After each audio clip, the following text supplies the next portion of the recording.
Okay, so these are going to be the notes for function transformations. And we're going to first talk about this equation y equals a times f of x minus h plus k. All right, so I have this little thing written down here really quickly. First, let's talk about what's taking place inside and outside of the parentheses. So first, we'll focus on the inside. Anything that you see inside the parentheses is going to be the opposite of what you see, okay? And we'll talk about that in a bit of why that is. But inside the parentheses, things move left to right, which is like x-axis, horizontal compressions or stretches, and reflections across the y-axis. So since we do move left and right, hopefully you can make the connection that it will affect your x values. Okay, on the outside of the parentheses, in the front, will be a constant, usually multiplying. So that's going to create a vertical stretch or compression. And also you can get a reflection across the x-axis. And we'll talk about how these happen here. But you got to keep in mind that this is going to affect your y values. Okay. And then over here we have the other side, which is going to make things go up and down. And this will also affect your y values. So really quickly, just to summarize that here, anything happening inside the parentheses is going to be the opposite of what you see. Anything that happens outside the parentheses is going to be a vertical shift. So horizontal, this is going to be vertical. This inside is the opposite. On the outside, it is what it is, okay? So, and we'll go through this, so let's talk about that now. First, we're going to talk about the translations. And I put the word add here because you're going to be adding or subtracting a constant. So first, we have two types of vertical translations. They're going to move your graphs up and down. So we say y equals f of x, so the function plus k.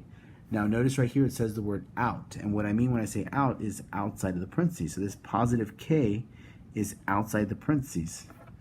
Now, over here, k can be two things. If k is positive,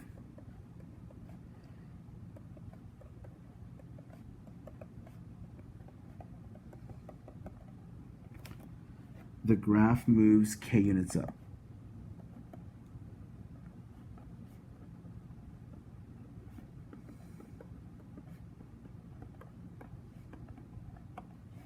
Which does not change x, but it does affect your y values, and since it's moving up, it's positive, so you're going to add k units to y. Now, if k is negative,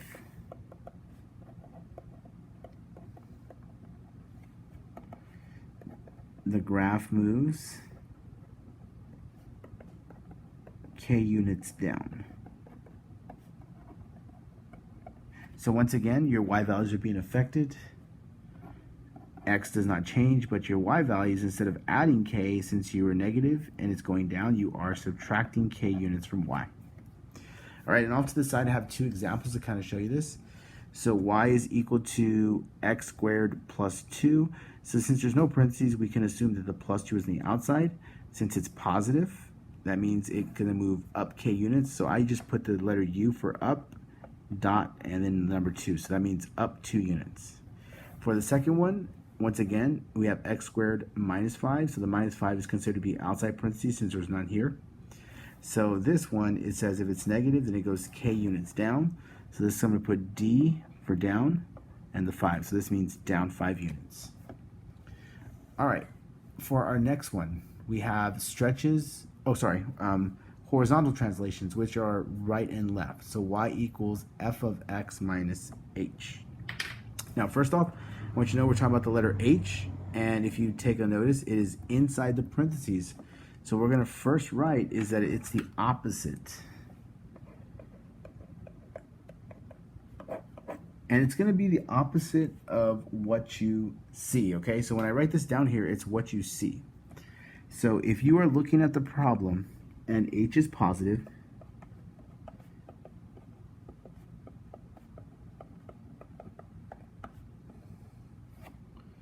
the graph moves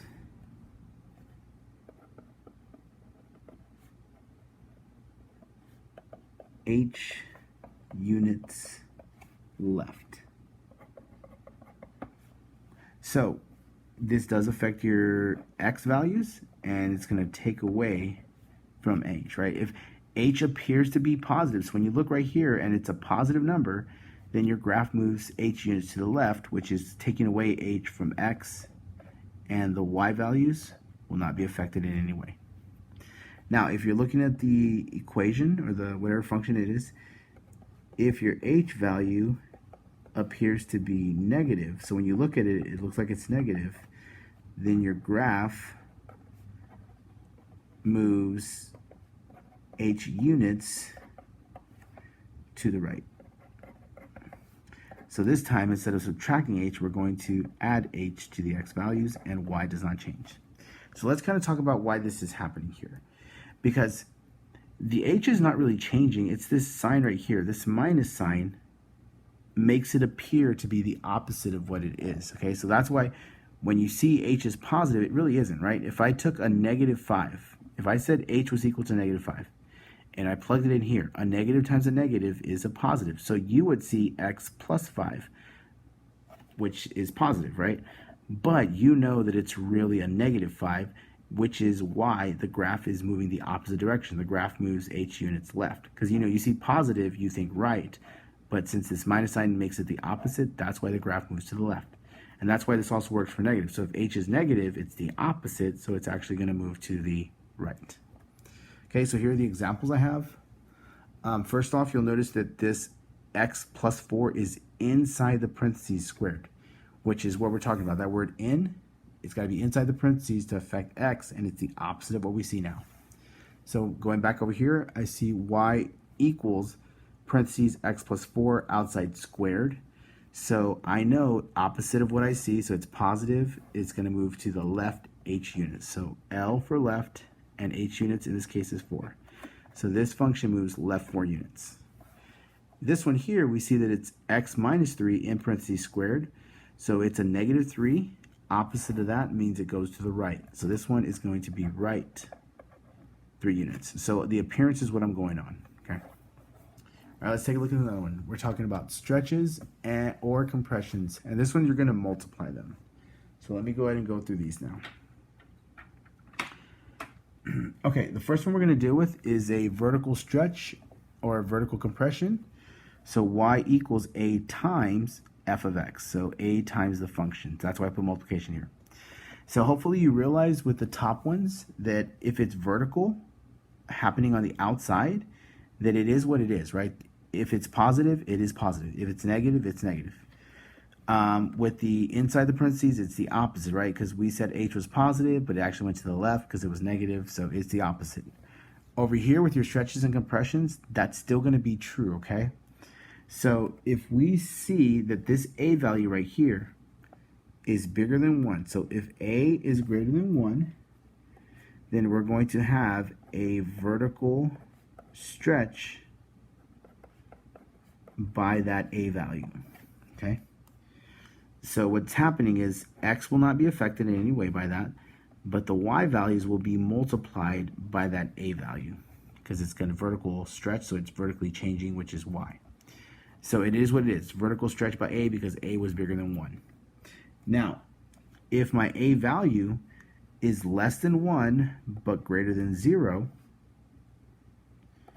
we will have a vertical compression by a. Okay. So once again, it's going to look just like the above one because we know that the a is less than 1 but bigger than 0, so it's a times y. Okay. So vertical stretch, number is bigger than 1, 1.01, 2, 3, 4, 5, 6. Vertical compression, if the a value is less than 1 but bigger than 0, so like 0.999, that is going to be a compression. 0.001, that will be a compression as well. You can use fractions, just make sure the fractions come out to be actual less than 1 greater than 0. Okay, so my first example is y equals 3 times x squared. So this 3 right here is taking the place of a. So if I just focus on this number, I can look at the rules. Is a greater than 1 or is a between 0 and 1? Well, I can see that a is clearly greater than 1. So instead of writing vertical stretch, I'm going to put vs, which means vertical stretch by whatever the a value is. In this case, the a value is 3. For the next one, 1/4 is my a value because it's outside the x squared. So I know that is a between 0 and 1. So that is a vertical compression. So VC by 1/4. Okay. Now we have these horizontal stretch or compressions. So once I look at this, once again, I see that y equals f of parentheses b times x. So that's inside. So that's happening inside. So it's going to be the opposite of what I see again. So if this is what's happening is multiplication, it is division that's going to be the opposite. But instead of doing division, I actually do something a little bit different here. What I do is I do the reciprocal first. Take the reciprocal first.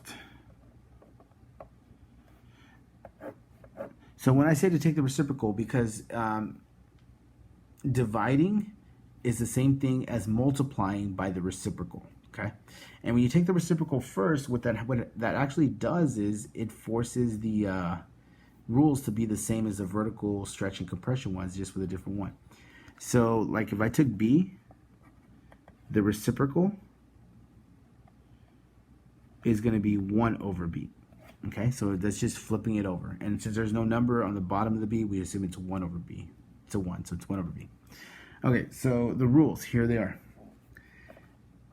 Once you take the reciprocal, if that number, so 1 over b, if I take the reciprocal and 1 over b happens to be greater than 1, then we will have a horizontal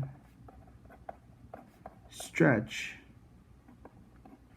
by 1 over b. Okay, so this one is affecting your x values as well again. 1 over b times x comma y. Now if you take the reciprocal and that number is less than 1 but greater than 0, then you will have a horizontal compression by 1 over b. And once again, it is affecting your x values. Okay, so once again, you take that reciprocal, these rules are pretty much the same now. Okay, so that's why I like to take the reciprocal first, because now I can see if it's that one number is bigger than 1, it's a horizontal stretch. If that number is between 1 and 0, it is a horizontal compression. Okay. And hopefully you're getting the point that this one here, since we're multiplying to x, this would affect the x values. All right, so here are the examples I wrote out over here. I used the square root function this time. It says y equals the square root of 1/5 x. So first thing I notice is that it's inside and it is multiplying to the x. So inside I do the opposite, so I multiply by the reciprocal, which becomes, so the reciprocal of 1/5 is actually 5. Now I'm going to take this 5, since I've already taken the reciprocal, I look back over here. Is 5 greater than 1, or is 5 between 0 and 1? And I know 5 is greater than 1, so that is going to be a horizontal stretch by 5. Okay? So that's how I do these. So the next one, I take 6, and I'm going to take the reciprocal, right? So the reciprocal of 6 is 1 over 6. Now, 1 over 6 is not greater than 1, so it's not a horizontal stretch. 1 over 6 is between 0 and 1, which now makes this a horizontal compression by 1 over b, in this case 1 over 6. So my answer here is a horizontal compression by 1/6. All right, now we're down to the last things here, the vertical reflection, which just reflects across. Oh, I'm actually going to go over that right now, so let me just do that. So our vertical reflection, the equation is y equals negative times f of x. So it's like -1 times f of x. And pretty much the rule is pretty straightforward. It reflects across the x-axis. So pretty much we know that we're going to multiply again. our y values, right? Because negative f of x, so our x's don't change. So let's write this. This affects y values. So our x does not change, but our y values, we're going to multiply each one by negative. So negative 1 times each one. So what that means is if it's a negative 5, it becomes a positive 5. It's a positive 2, it becomes a negative 2. So pretty much it flips the sign of the y values. Okay, and this is pretty straightforward here. What I wrote here is pretty much the answer, reflects across the x-axis. So for this one here, y equals negative square root of x. So the negative is considered to be outside the parentheses. So it's going to reflect across the x-axis.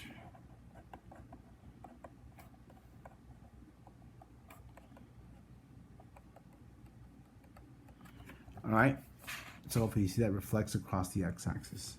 All right, for the next and last one, y equals f of negative x. So you can see it's inside and it's directly affecting your x value. So this affects your x values.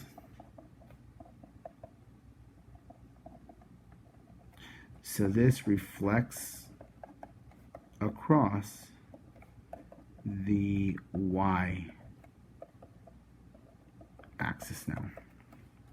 And so this one, we can see it directly affects x, so it's negative x, comma y, so the y is not changed. And just like the one above it, the answer is pretty much given to here. So I see the square root of inside negative times x, which is negative 1 times x, so this is going to reflect across the y-axis. Okay. All right, and last but not least, let's just go over one example and see what we can figure out here. Just put what we've just learned to good use here. So if you're given an equation like this, y is equal to negative 1/3 square root of 1/7 x plus 3. So let's say you come up with an equation like that. Very important. In here, hopefully you can see that there are actually several transformations.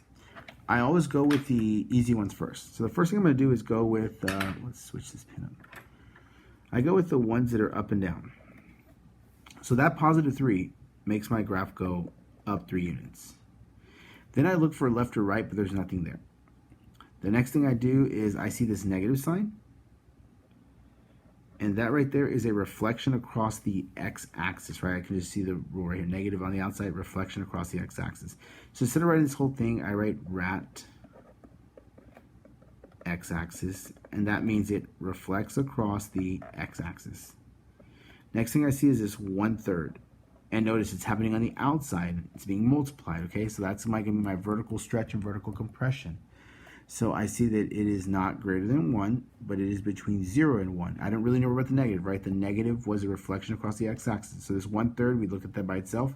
That is between 0 and 1. So that is a vertical compression by 1/3. And last, we have this 1/7 times x, and notice that is inside the parentheses. So if it's inside, first thing we do is we take the reciprocal. Okay, so the reciprocal of 1/7 is 7. And now I take a look at 7. 7 is greater than 1, so that is a horizontal stretch by that number. Okay, and that's how you can put all of these together.